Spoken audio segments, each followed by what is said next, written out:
Have you ever felt like no matter what you do for others, that it's never enough? Like you're constantly bending over backwards, pause, to make people happy, and then you're the one that ends up very drained and unappreciated, constantly saying yes to favors whilst you're juggling your own things and your own personal commitments, and it makes you exhausted. And this is the hidden cost of trying to please everyone. It's not just your time or your energy, happiness, it's your boundaries.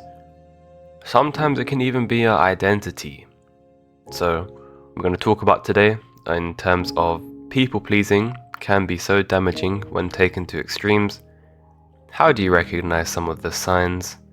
And obviously, most importantly, how to stop at the root issue of it. So it's probably good to start off by talking about, the need to feel like you have to please everyone. For a lot of people, it's rooted in a lot of fear. Most of the problems we have in life is generally very, very fear-based, no matter what it is. But this specific fear, it's more so like the fear of losing that person or thing that you're doing favors for, or maybe the fear of being rejected by them, so you're doing everything you can in order to please them. There might be even some ties of a kind of fear of conflict. If you speak your mind, or maybe if you want to do things your own way, you're going to be sort of in some kind of argument or conflict, and so you're scared of it. You want to run away from it, right?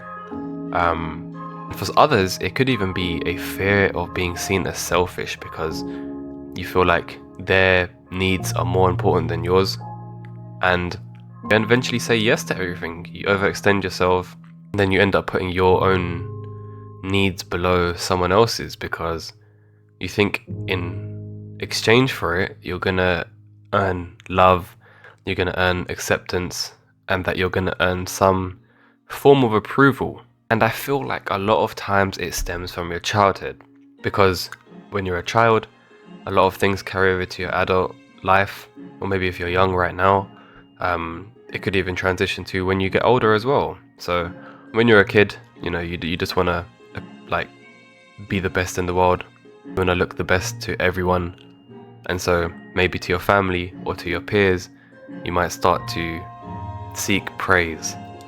And so you start to develop these kind of actions where it's like you want to do stuff that makes you likened, because the sort of social aspect of being liked is like, wow, everyone likes me, that's so cool. But the reality of life is going to be, you're not going to really be likened by everyone, and sometimes putting your needs under others is going to cost that.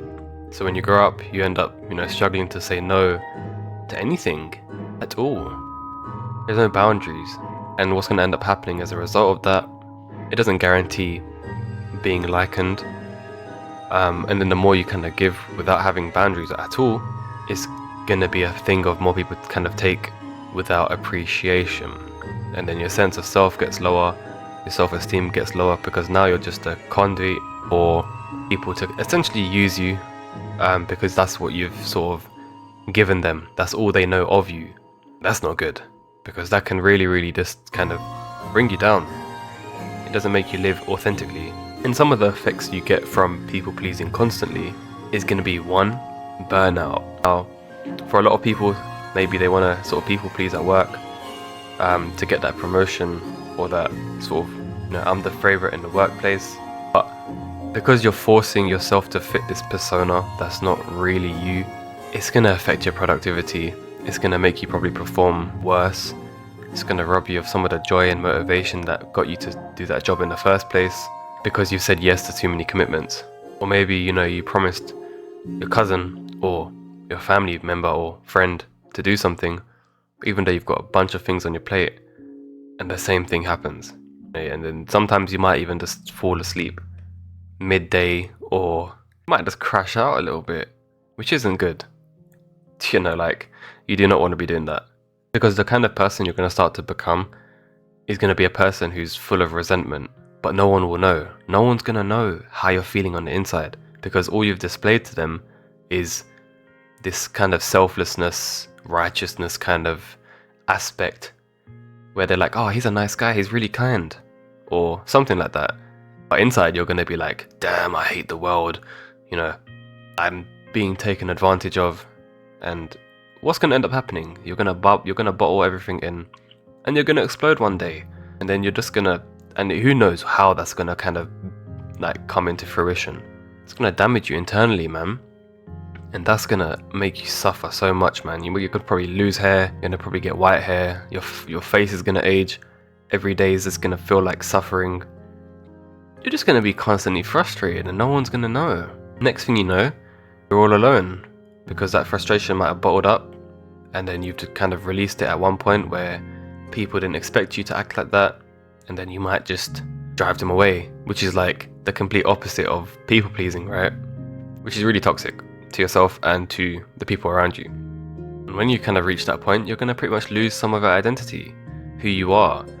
What do I want? What do I need?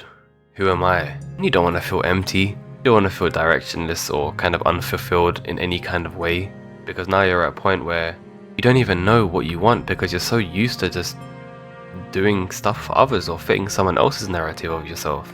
At what cost? Losing yourself? Is it really worth it? Come on now. It's not. But it's completely normal. It's pretty much common. Like I said, if you're at work, it's really common because we are, at the end of the day, social creatures. We thrive on being social. And you might be introverted, but even an introvert still wants someone to, maybe that's a partner or a friend. We literally thrive off other people to some extent. So it's really easy to kind of get into this point of, I guess, becoming someone else's vice in a sense as well. But yeah, there's ways you can do it without having to people please. There's ways to do it through respect, justice, and all of that good stuff. It doesn't have to be to the point where you have to people please at all. You can get your way in the world by acting authentically. And it might be harsh at first. It really might be harsh at first because you have to get used to it. You have to really start to embrace yourself. And sometimes when you don't know what that is, you're probably thinking to yourself, how can I even do that? Well, thanks to our imagination, maybe we can start to create something then, what we really and truly like. So obviously number one is going to be the obvious, kind of learn to say no to some things. It takes a lot of courage, but even like if you build that up slowly, I don't know, maybe if like someone invites you to something and says that, you know, you have to come or something like that, maybe you can just say no just this time, and that's already one step done. Because when you say no, you pretty much say yes to yourself. And sometimes you need that.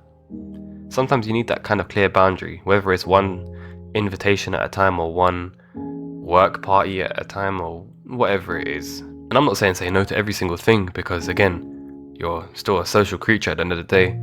You're going to need to go to one or two of these things, obviously within regards to your own needs. And then from there, you can obviously start to realize that saying no is actually perfectly fine. And there is no sort of adverse reaction. Maybe at the beginning there might be a slight bit, but other than that, it's all in your head. And if it does come to the point where people start to kind of have adverse reactions to this, then they were never good for you in the first place. It's as simple as that. Alright, so healthy boundaries are really good to have. They help other people understand how to treat you better. And if you're someone who's struggled to find people like that, they exist. They exist. It's just that you haven't really sort of matched with them in the right capacity because you're so used to thinking from a very negative standpoint. And maybe you fear the idea of loneliness or temporary loneliness, right? But sometimes with that sacrifice and struggle, you end up getting a lot of better things coming into your life.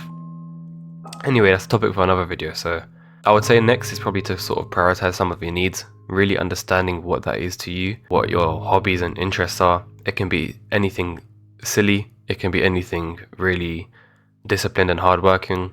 It can be anything like reading, maybe meditating, gaming. Heck, if you need to take a long bath, then do that too. Sometimes you need to rest and rejuvenate. Other people should know that. They should respect that. We're all human at the end of the day. We've all got our needs. And again, that's where that respect and sort of justice kind of comes into play. Justice for yourself. And so once you start to sort of get into the habit of actually choosing yourself, what's going to end up happening? You're going to start to regain energy because you've got a new kind of will to live, to kind of do things on a day-to-day basis. Colors start becoming brighter. You start to see the world in a much different light, and maybe even your focus goes up. Everything is just boosted. It's like a +5 stat card on every single stat of your life, because now you're not just kind of stretched thin by some of these commitments. You're not really being pushed as much as you used to be. And obviously, like I said before, you kind of start to build more stronger, authentic relationships as a result. You start to over time match with people who also share similar interests and ideas for you, because you've kind of stopped saying yes out of fear, and you're gonna pretty much again connect with people who also are the exact same as that, and as a result they respect you for who you really are because you respect them for who they really are. And what happens then? That's great. Now you've got cool people to surround you. Maybe you've got a nice working environment. Maybe it makes you start to choose more goals and passions that you really like to do that you've never sort of continued doing before, because you're honest with yourself, you're authentic with yourself. Alright, so I think that's me done. You don't owe everyone a yes.